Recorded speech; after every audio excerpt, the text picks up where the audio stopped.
दावेदारियां तुसीं रखियां, होर भी तो उम्मीदवार होने, कई वर्कर होने, कई कार्यकर्ता होने कांग्रेस के जिहड़े टिकट के इच्छुक होने। तुहानूं पार्टी क्यों टिकट देवे? जे मैनू पार्टी मौका दिंदी है तो मैं इलैक्शन लड़न का इच्छुक हाँ। जे पार्टी मेरे तो इलावा किसी होर नूं भी अपना निशान दे के भेजदी है तो मेरे वालों उहदी भी पूरी सपोर्ट की जाएगी। कांग्रेस नूं हराउण वाला कोई दूजी पार्टी नहीं, खुद कांग्रेस लीडर ही होंदे आ। धड़ेबंदी अज भी शहर दे विच उदां ही है। उसका नुकसान तुहानूं लगदा कि पार्टी कांग्रेस तुसीं ज्वाइन की हुई है, कांग्रेस की टिकट मंग रहे हो, तो धड़ेबंदी का नुकसान तुहानूं भी हो सकता है? कोई पार्टी दे विच गुटबंदी नहीं हैगी, किते माड़ा मोटा मतभेद चलदा वो तो चार घर च जी हुण उत्थे भी चल जांदा है। तो समुंदर एडी वड्डी पार्टी है, वो जिहड़े माड़े मोटे मतभेद है वो भी असीं आपस च बह के मुका लैणे।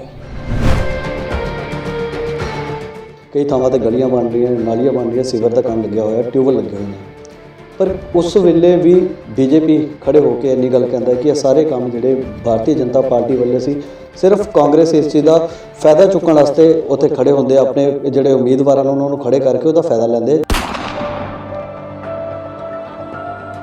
400 करोड़ के काम लगे दे साडे शहर दे विच। बीजेपी जिहड़े कहंदे है कि असीं अपने टाइम ते भाजी जे वो करवाउण वाले हुंदे तो अपने टाइम ते ना करवा जांदे। तुहाडे अपने वार्ड की गल करिए, तुहाडा ही कौंसलर सी पिछले वार भी, कांग्रेस का जिहड़ा साबका कौंसलर तुहाडा अपना ही है, कोई इन्ने चंगे काम ते वार्ड दे विच दिख नहीं रहे। मेयर ही जिहड़ा निगम ही जिहड़ा वो कांग्रेस पार्टी का नहीं, वो बीजेपी का ही, जिहदे कारण उन्होंने नाल पार्शलिटी होंदी सी ते हो सकदा कई काम रह गए होण, पर फिर भी उन्होंने निजी तौर पर भी बड़े काम कराए आ। हाँ, जिहड़े रह गए आ, जिहड़ा भी साडा हुण अगा कौंसलर आंदा वो उन्हां दे नक्शे कदम ते चल के जरूर काम कराए।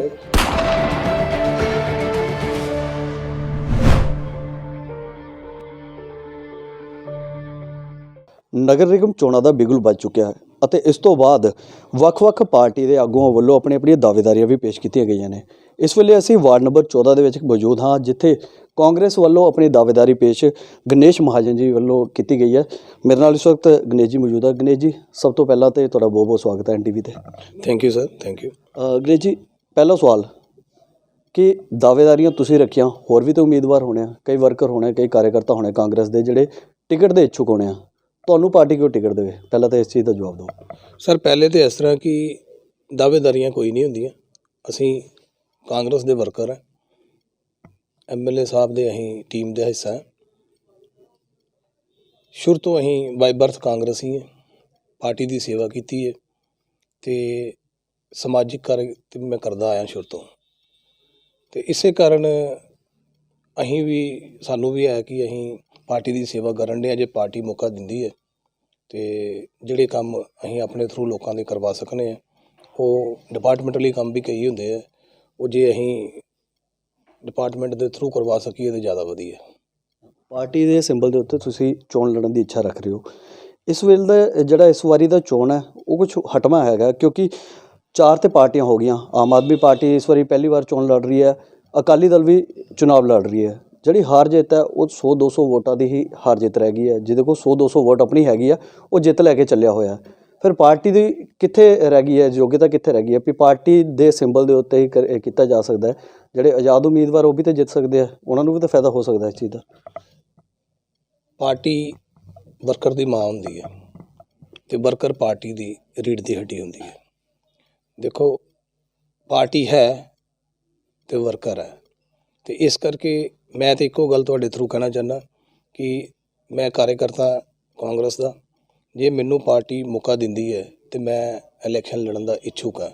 जे पार्टी मेरे तो इलावा किसी होर नूं भी अपना निशान दे के भेजदी है तो मेरे वालों उहदी भी पूरी सपोर्ट की जाएगी।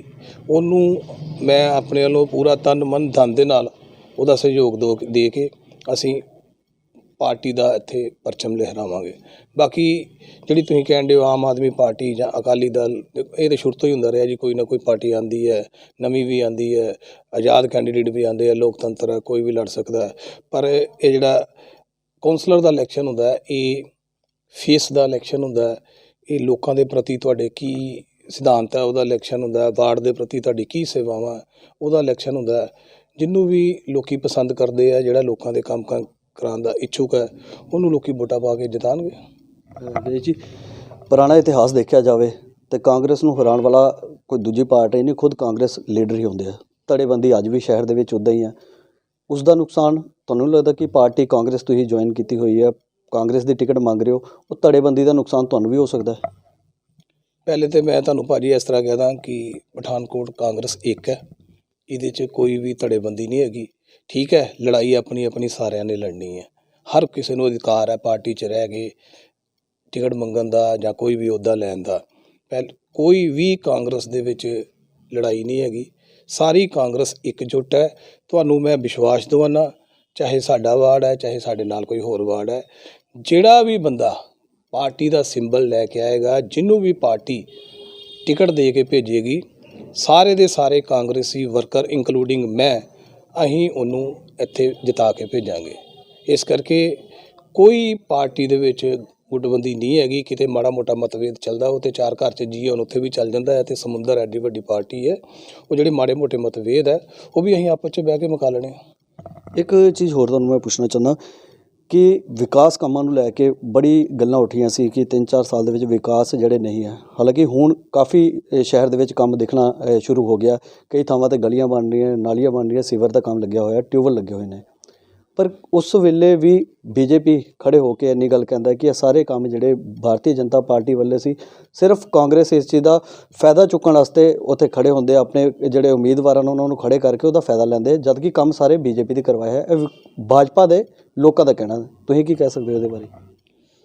ਭਾਜੀ ਕਹਿ ਤਾਂ ਕੀ ਸਕਦੇ ਆ, ਉਹਦੇ ਕੁਝ ਵੀ ਕਹਿ ਸਕਦੇ ਆ। ਬਾਕੀ ਤੁਹਾਨੂੰ ਇੱਕ ਗੱਲ ਮੈਂ ਦੱਸਦਾ ਕਿ 4 ਸਾਲ ਹੋ ਗਏ ਹੈ, ਪੌਣੇ 4 ਸਾਲ ਕਾਂਗਰਸ ਪਾਰਟੀ ਦੇ ਵਿਧਾਇਕ ਇੱਥੇ ਹੈ ਸਾਡੇ ਅਮਿਤ ਵਿਜ ਜੀ, ਅਤੇ ਪੰਜਾਬ 'ਚ ਕਾਂਗਰਸ ਸਰਕਾਰ ਹੈ। ਜੇ ਅੱਜ ਤੁਸੀਂ ਦੇਖੋ ਕਿ ਪਠਾਨਕੋਟ ਸ਼ਹਿਰ 'ਚ ਹਰ ਗਲੀ ਹਰ ਨੁੱਕਰ 'ਤੇ ਸੜਕ ਦੇ ਉੱਪਰ ਕੰਮ ਲੱਗੇ ਦਾ। ਈਵਨ ਕਿ ਹੁਣ ਤਾਂ ਅਸੀਂ ਸੋਚਦੇ ਪਏ ਹਾਂ ਕਿ ਯਾਰ ਉਹ ਵੀ ਗਲੀ ਪੁੱਟੀ ਦੀ ਹੈ, ਥੋੜ੍ਹੀ ਦੇਰ ਇਹਨੂੰ ਸ਼ਾਂਤ ਰੱਖ ਕੇ ਦੂਜੀ ਗਲੀ ਚਲਾ ਕੇ ਫਿਰ ਕੰਮ ਲਾਈਏ। ਵਿਕਾਸ ਜਿਹੜੇ ਕਾਰਜ ਆ ਉਹਦੀ ਤੇ ਦੱਸਣ ਦੀ ਲੋੜ ਨਹੀਂ, ਉਹ ਤਾਂ ਇੰਨੇ ਕੁ ਲੱਗੇ ਦੇ, ਆਂਦੀ ਆ ਚੁੱਕੀ ਦੀ ਹੈ। MLA ਸਾਹਿਬ ਨੇ 400 ਕਰੋੜ, ਇੱਡੀ ਵੱਡੀ ਰਕਮ ਆ ਭਾਜੀ, ਮੈਨੂੰ ਤਾਂ ਮੂੰਹ 'ਚੋਂ ਨਾਮ ਨਹੀਂ ਲੈਣੇ ਆਉਂਦਾ। 400 ਕਰੋੜ ਦੇ ਕੰਮ ਲੱਗੇ ਦੇ ਆ ਸਾਡੇ ਸ਼ਹਿਰ ਦੇ ਵਿੱਚ।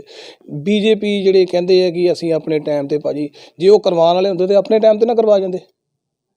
ਜੇ ਤੁਹਾਡੇ ਕੋਲ ਪੈਸੇ ਹੈ ਹੀ, ਤੁਹਾਡਾ ਮੇਅਰ ਹੀ, ਤੁਹਾਡੇ MLA ਸਾਹਿਬ ਹੀ, ਅਤੇ ਮੈਨੂੰ ਨਹੀਂ ਲੱਗਦਾ ਭਾਜੀ ਕਿ ਕੋਈ ਛੱਡ ਕੇ ਜਾਂਦਾ ਕੋਈ ਆਪਣੇ ਲਈ।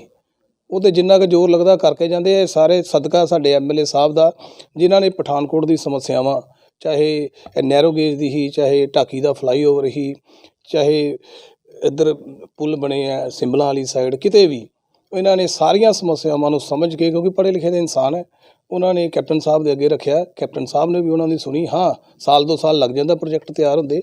ਅੱਜ ਤੁਸੀਂ ਦੇਖੋ ਉਹਨਾਂ ਦੀ ਮਿਹਨਤ ਕਿੱਦਾਂ ਰੰਗ ਲਾਉਣ ਡਈ ਹੈ, ਪੂਰੇ ਸ਼ਹਿਰ 'ਚ ਕੰਮ ਲੱਗੇ ਦੇ ਆ, ਅਤੇ ਆਉਣ ਵਾਲੇ ਟਾਈਮ 'ਤੇ ਵੀ ਇਸੇ ਤਰੀਕੇ ਹੀ ਵਿਕਾਸ ਹੁੰਦਾ ਰਹੇਗਾ। ਬੀਜੇਪੀ ਵਾਲੇ ਕਹਿੰਦੇ ਆ ਕਿ ਕਾਂਗਰਸ ਧੱਕਾ ਕਰਦੀ ਹੈ। ਵਾਰਡਬੰਦੀ ਦੇ ਉੱਤੇ ਕਈ ਸਵਾਲ ਚੁੱਕੇ ਗਏ ਨੇ, ਵਾਰਡਬੰਦੀ ਦੇ ਉੱਤੇ ਕੀ ਕਹਿਣਾ ਤੁਹਾਡਾ? ਵਾਰਡਬੰਦੀ ਤਾਂ ਭਾਜੀ ਇੱਕ ਨੈਚੁਰਲ ਪ੍ਰੋਸੀਜਰ ਹੈ ਸਰਕਾਰਾਂ ਦਾ, ਰੂਟੀਨ ਵਾਈਜ਼ ਹੈ। ਇਹਦੇ ਵਿੱਚ ਤਾਂ ਕੋਈ ਪਰਸਨਲ ਇਨਵੋਲਵ ਨਹੀਂ ਹੁੰਦਾ, ਨਾ ਹੀ ਮੈਨੂੰ ਕੋਈ ਇੰਨੀ ਜਾਣਕਾਰੀ ਹੈ। ਇਹ ਜਿਸ ਤਰ੍ਹਾਂ ਸਰਕਾਰ ਨੇ ਪਿੱਛੋਂ ਦੀ ਸਮਝਿਆ ਹੋਏਗਾ ਸਹੀ ਕਿ ਵਾਰਡਬੰਦੀ ਜ਼ਰੂਰੀ ਹੈ, ਕਿਉਂਕਿ ਪਿਛਲੀ ਵਾਰੀ ਜਿਹੜੀ ਵਾਰਡਬੰਦੀ ਹੋਈ ਦੀ ਸੀ ਉਹ ਕਈ ਹੱਦ ਤੋਂ ਦੇਖਿਆ ਜਾਏ ਤਾਂ ਗਲਤ ਹੀ। ਇੱਕ ਗਲੀ ਨੂੰ 2 ਪਾਰਟਾਂ ਦੇ ਵਿੱਚ ਇਸ ਤਰੀਕੇ ਵੰਡਤਾ ਗਿਆ ਸੀ ਕਿ ਇੱਕ ਗਲੀ ਇੱਥੇ ਹੀ ਅਤੇ ਦੂਜੇ ਪਾਸੇ ਦੂਜੇ ਵਾਰਡ ਦਾ ਹਿੱਸਾ ਕਿੰਨੀ ਦੂਰ ਸੀ। ਲੋਕਾਂ ਨੂੰ ਪਰੇਸ਼ਾਨੀ ਆਉਂਦੀ ਸੀ, ਕਿਉਂਕਿ ਉਹਨਾਂ ਨੂੰ ਇਹ ਨਹੀਂ ਪਤਾ ਲੱਗਦਾ ਕਿ ਸਾਡਾ MC ਕੌਣ ਹੈ। ਦੂਰ ਦੂਰ ਤੱਕ ਉਹਨਾਂ ਦੇ ਏਰੀਏ ਨੂੰ ਵੰਡ ਕੇ ਅਤੇ ਉੱਥੇ ਸੁੱਟਤਾ ਗਿਆ ਸੀ। ਉਹਦੇ ਨਜ਼ਰੀਏ ਨਾਲ ਲੋਕਾਂ ਦੀ ਮੰਗ ਸੀ, ਪਠਾਨਕੋਟ ਸ਼ਹਿਰ ਦੀ ਮੰਗ ਨੂੰ ਦੇਖਦੇ ਹੋਏ ਵਾਰਡਬੰਦੀ ਨਵੇਂ ਤਰੀਕੇ ਕੀਤੀ ਗਈ ਹੈ। ਬੜੇ ਵਧੀਆ ਤਰੀਕੇ ਵਾਰਡਬੰਦੀ ਹੋਈ ਹੈ। ਸਾਰੇ ਵਾਰਡਬੰਦੀ ਦਾ ਫਾਇਦਾ ਤਾਂ ਆਇਆ ਜੇ ਜਨਤਾ ਨੂੰ ਫਾਇਦਾ ਮਿਲਿਆ। ਅੱਜ ਤੁਸੀਂ ਜਾਓ ਕਿਤੇ ਵੀ ਪੁੱਛੋ, ਜਨਤਾ ਖੁਸ਼ ਹੈ, ਸਾਰੀ ਥਾਂ 'ਤੇ ਕੰਮ ਲੱਗੇ ਦੇ। ਤੁਹਾਡੇ ਆਪਣੇ ਵਾਰਡ ਦੀ ਗੱਲ ਕਰੀਏ, ਤੁਹਾਡਾ ਹੀ ਕੌਂਸਲਰ ਸੀ ਪਿਛਲੇ ਵਾਰ ਵੀ, ਕਾਂਗਰਸ ਦਾ ਜਿਹੜਾ ਸਾਬਕਾ ਕੌਂਸਲਰ ਤੁਹਾਡਾ ਆਪਣਾ ਹੀ ਹੈ। ਕੋਈ ਇੰਨੇ ਚੰਗੇ ਕੰਮ ਤੇ ਵਾਰਡ ਦੇ ਵਿੱਚ ਦਿਖ ਨਹੀਂ ਰਹੇ। ਇਹ ਤਾਂ ਭਾਜੀ ਤੁਸੀਂ ਮੇਰੇ ਖਿਆਲ ਨਾਲ ਗਲਤ ਸਵਾਲ ਕਰਤਾ।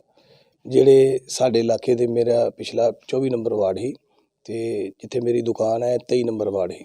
ਜਿਹੜੇ ਇੱਥੇ 24 ਨੰਬਰ ਵਾਰਡ ਦੇ ਕੌਂਸਲਰ ਸੀ ਸਾਡੇ ਆਪਣੇ ਹੀ, ਸਾਡੀ ਭਰਜਾਈ ਸੀ, ਉਹ ਇੱਥੋਂ ਦੇ ਕੌਂਸਲਰ ਸਾਡੇ ਵਿਭੂਤੀ ਸ਼ਰਮਾ ਜੀ ਹੈ, ਉਹਨਾਂ ਦੀ ਵਾਈਫ ਹੀ। ਉਹਨਾਂ ਨੇ ਬਹੁਤ ਜ਼ਿਆਦਾ ਕੰਮ ਕਰਵਾਏ ਆ। ਹਮੇਸ਼ਾ ਹੀ ਉਹ ਲੋਕਾਂ ਦੀ ਸੇਵਾ ਲਈ ਰਹਿੰਦੇ ਆ। ਉਹ ਤੇ ਇੱਕ ਦੋ ਨਹੀਂ, ਤਿੰਨ ਚਾਰ ਵਾਰਡਾਂ ਦੇ ਕੰਮ ਕਰਵਾਉਂਦੇ ਆ। ਹਾਂ, ਉਸ ਟਾਈਮ ਤੇ ਉਹਨਾਂ ਨੂੰ ਇੱਕ ਪ੍ਰੋਬਲਮ ਆਈ ਸੀ ਕਿ ਮੇਅਰ ਹੀ ਜਿਹੜਾ ਨਿਗਮ ਹੀ ਜਿਹੜਾ ਉਹ ਕਾਂਗਰਸ ਪਾਰਟੀ ਦਾ ਨਹੀਂ ਸੀ, ਉਹ ਬੀਜੇਪੀ ਦਾ ਸੀ, ਜਿਹਦੇ ਕਾਰਨ ਉਹਨਾਂ ਦੇ ਨਾਲ ਪਾਰਸ਼ੈਲਿਟੀ ਹੁੰਦੀ ਸੀ ਤੇ ਹੋ ਸਕਦਾ ਕਈ ਕੰਮ ਰਹਿ ਗਏ ਹੋਣ, ਪਰ ਫਿਰ ਵੀ ਉਹਨਾਂ ਨੇ ਨਿੱਜੀ ਤੌਰ 'ਤੇ ਵੀ ਬੜੇ ਕੰਮ ਕਰਾਏ ਆ। ਹਾਂ, ਜਿਹੜੇ ਰਹਿ ਗਏ ਆ, ਜਿਹੜਾ ਵੀ ਸਾਡਾ ਹੁਣ ਅੱਗਾ ਕੌਂਸਲਰ ਆਉਂਦਾ ਉਹ ਉਹਨਾਂ ਦੇ ਨਕਸ਼ੇ ਕਦਮ 'ਤੇ ਚੱਲ ਕੇ ਜ਼ਰੂਰ ਕੰਮ ਕਰਾਏਗਾ। ਤੁਸੀਂ ਆਪਣੀ ਦਾਅਵੇਦਾਰੀ ਰੱਖ ਦਿੱਤੀ ਹੈ, ਜੇ ਟਿਕਟ ਦੇ ਦਿੰਦੀ ਹੈ, ਅਗਰ ਤੁਸੀਂ ਜਿੱਤੇ ਆਉਂਦੇ ਹੋ, ਕਿਹੜੇ ਪਹਿਲ ਦੇ ਉੱਤੇ ਕਿਹੜੇ ਕੰਮ ਹੈ ਤੁਹਾਡੇ ਵਾਰਡ ਦੇ ਜਿਹੜੇ ਤੁਹਾਨੂੰ ਲੱਗਦਾ ਵੀ ਹਜੇ ਪੈਂਡਿੰਗ ਕੰਮ ਹੈ ਜਾਂ ਹੋਣੇ ਜ਼ਰੂਰੀ ਹੈ ਇਸ ਵਾਰਡ ਦੇ ਵਿੱਚ, ਜਿਹੜੇ ਮੈਂ ਕਰਵਾਵਾਂਗਾ, ਉਹ ਕਿਹੜੇ ਕੰਮ ਹੈ? ਸਭ ਤੋਂ ਜ਼ਿਆਦਾ ਤਾਂ ਮੈਨੂੰ ਸਮੱਸਿਆ ਸੀਵਰੇਜ ਦੀ ਲੱਗੀ ਹੈ। ਸੀਵਰੇਜ ਦੀ ਸਮੱਸਿਆ ਭਾਜੀ ਬਹੁਤ ਜ਼ਿਆਦਾ ਸਾਡੇ ਵਾਰਡ ਦੇ ਵਿੱਚ। ਇਹ ਪੁਰਾਣੀ ਸਮੱਸਿਆ, ਪਾਈਪਾਂ ਕਾਫੀ ਪੁਰਾਣੀਆਂ ਹੋ ਗਈਆਂ, ਜਗ੍ਹਾ ਜਗ੍ਹਾ ਤੋਂ ਮੇਨ ਹੋਲ ਬਹਿ ਗਏ ਦੇ ਆ, ਚੂਹਿਆਂ ਨੇ ਰੁੱਡਾਂ ਕਰਕੇ ਖਾਲੀ ਕਰ ਛੱਡੇ ਦੇ ਆ। ਉਸ ਤੋਂ ਬਾਅਦ ਜਿਹੜੀ ਦੂਸਰੀ ਸਮੱਸਿਆ ਕਿ ਸੀਵਰੇਜ ਦੇ ਵਿੱਚੋਂ ਹੀ ਪਾਣੀ ਦੀ ਪਾਈਪਾਂ ਜਾਇਆ ਕਰਦੀਆਂ, ਕਿਤੇ ਕਿਤੇ ਲੀਕੇਜ ਹੋਣ ਕਾਰਨ ਜਦੋਂ ਵੀ ਓਵਰਫਲੋ ਹੁੰਦਾ ਤਾਂ ਲੋਕਾਂ ਦੇ ਘਰਾਂ 'ਚੋਂ ਵੀ ਗੰਦਾ ਪਾਣੀ ਜਾਣਾ ਸ਼ੁਰੂ ਹੋ ਜਾਂਦਾ। ਗਲੀਆਂ ਦਾ ਤਾਂ ਚਲੋ ਕੋਈ ਗੱਲ ਨਹੀਂ, ਮੇਰੀ ਸੋਚ ਹੈ ਕਿ ਪਹਿਲੇ ਸੀਵਰੇਜ ਨੂੰ ਸੈੱਟ ਕੀਤਾ ਜਾਏ, ਪੀਣ ਵਾਲਾ ਪਾਣੀ ਨਵੇਂ ਤਰੀਕੇ ਦਿੱਤਾ ਜਾਏ ਅਤੇ ਫਿਰ ਗਲੀ ਵਾਲਾ ਹੀ ਦੇਖਿਆ ਜਾਏ। ਮੇਰੀ ਪਿਓਰਟੀ ਹੋਏਗੀ ਭਾਜੀ, ਸਭ ਤੋਂ ਪਹਿਲੇ ਮੈਂ ਗੰਦੇ ਪਾਣੀ ਤੋਂ ਨਿਜਾਤ ਦਵਾਵਾਂ, ਪੀਣ ਵਾਲੇ ਪਾਣੀ ਤੋਂ, ਅਤੇ ਸੀਵਰੇਜ ਦੀ ਸਮੱਸਿਆ ਨੂੰ ਹੱਲ ਕਰਾਂ। ਲੋਕਾਂ ਨੂੰ ਕੀ ਸੁਨੇਹਾ ਦੇਣਾ ਚਾਹੁੰਦੇ ਹੋ, ਕਿਉਂਕਿ ਦਾਅਵੇਦਾਰੀ ਤੁਸੀਂ ਰੱਖ ਰਹੇ ਹੋ, ਇੱਕ ਲੋਕਾਂ ਨੂੰ ਕੋਈ ਮੈਸੇਜ ਦੇਣਾ ਚਾਹੁੰਦੇ ਹੋ ਕਿ ਅਗਰ ਤੁਸੀਂ ਇਸ ਚੀਜ਼ ਤੋਂ ਵਿਨ ਕਰ ਜਾਂਦੇ ਹੋ ਤਾਂ ਕਿਹੜੇ ਕੰਮ ਜਿਹੜੇ ਆ ਹੋਰ ਲੋਕਾਂ ਦੀ ਭਲਾਈ ਵਾਸਤੇ ਤੁਸੀਂ ਇਸ ਇਲਾਕੇ ਦੇ ਵਿੱਚ ਕਰੋਗੇ? ਮੈਂ ਤਾਂ ਲੋਕਾਂ ਨੂੰ ਇੱਕ ਸੁਨੇਹਾ ਨਹੀਂ, ਅਪੀਲ ਹੀ ਕਰਨਾ ਚਾਹੁੰਦਾ ਕਿ ਇਲੈਕਸ਼ਨ ਦੇ ਵਿੱਚ ਭਾਈਚਾਰਾ ਅਸੀਂ ਬਣਾਈ ਰੱਖੀਏ। ਕੋਈ ਵੀ ਪਾਰਟੀ ਹੈ, ਕਿਤੋਂ ਵੀ ਸਿੰਬਲ ਤੋਂ ਲੜਦਾ, ਸਾਰੇ ਅਸੀਂ ਭਰਾ ਹਾਂ। ਵਾਰਡ 2 4 5 ਗਲੀਆਂ ਦਾ ਵਾਰਡ ਹੈ। ਅਸੀਂ ਇਲੈਕਸ਼ਨ ਨੂੰ ਬੜੇ ਸਮੂਥਲੀ ਲੜਨਾ ਹੈ। ਹਾਰ ਜਿੱਤ ਬਣੀ ਦੀ ਹੈ, ਕੋਈ ਵੀ ਜਿੱਤਦਾ, ਕੋਈ ਵੀ ਹਾਰਦਾ, ਉਹਦਾ ਅਸੀਂ ਨਿੱਜੀ ਤੌਰ 'ਤੇ ਆਪਣੇ ਮਨ ਦੇ ਉੱਪਰ ਕੋਈ ਮਨ ਮੁਟਾਵ ਨਾ ਰੱਖੀਏ, ਆਪਸ 'ਚ ਪਿਆਰ ਬਣਾਈ ਰੱਖੀਏ। ਬਸ ਸਾਡਾ ਇੱਕੋ ਹੀ ਮਕਸਦ ਹੈ, ਸਾਡਾ ਜਿਹੜਾ ਵੀ ਕੌਂਸਲਰ ਬੰਦਾ, ਕਿਸੇ ਵੀ ਪਾਰਟੀ ਦਾ ਬੰਦਾ, ਉਹ ਸਾਡੇ ਵਾਰਡ ਦੀ, ਸਾਡੇ ਮੁਹੱਲੇ ਦੀ ਭਲਾਈ ਬਾਰੇ ਸੋਚੇ। ਐਸਾ ਸਾਡੇ ਨਾਲ ਦਿਨੇਸ਼ ਮਹਾਜਨ ਜਿਨ੍ਹਾਂ ਨੇ ਇੱਕ ਚੰਗਾ ਸੁਨੇਹਾ ਦਿੱਤਾ। ਉਹਨਾਂ ਨੇ ਆਪਣੇ ਜਿਹੜੇ ਵਾਰਡ ਦੇ ਕੰਮਾਂ ਦੇ ਵਿੱਚ ਚਰਚਾ ਕੀਤਾ, ਇਸ ਦੇ ਨਾਲ ਨਾਲ ਉਹਨਾਂ ਨੇ ਉਹ ਗੱਲਾਂ ਵੀ ਦੱਸੀਆਂ ਕਿ ਜਿਹੜੀ ਵਾਰਡ ਦੇ ਵਿੱਚ ਬੇਸਿਕ ਲੋੜ ਹੈਗੀ ਹੈ। ਇਸ ਦੇ ਨਾਲ ਨਾਲ ਉਹਨਾਂ ਨੇ ਸਾਰੇ ਕੌਂਸਲਰਾਂ ਦੇ ਅੱਗੇ ਵੀ ਅਪੀਲ ਕੀਤੀ ਹੈ ਕਿ ਆਪਣਾ ਭਾਈਚਾਰਾ ਬਣਾ ਕੇ ਰੱਖੀਏ, ਇੱਕ ਚੰਗਾ ਸੁਨੇਹਾ ਦੇਣ ਦੀ ਗੱਲ ਕੀਤੀ ਹੈ ਅਤੇ ਇੱਕ ਚੰਗਾ ਚੋਣ ਲੜਨ ਦੀ ਵੀ ਗੱਲ ਕੀਤੀ ਹੈ। ਇਸ ਦੇ ਨਾਲ ਨਾਲ ਹੀ ਪਠਾਨਕੋਟ ਦੇ ਹੋਰ ਪਾਰਸ਼ਦਾਂ ਨਾਲ ਵੀ ਤੁਹਾਨੂੰ ਮਿਲਾਉਂਦੇ ਰਹਾਂਗੇ। ਤੁਸੀਂ ਦੇਖਦੇ ਰਹੋ NTV।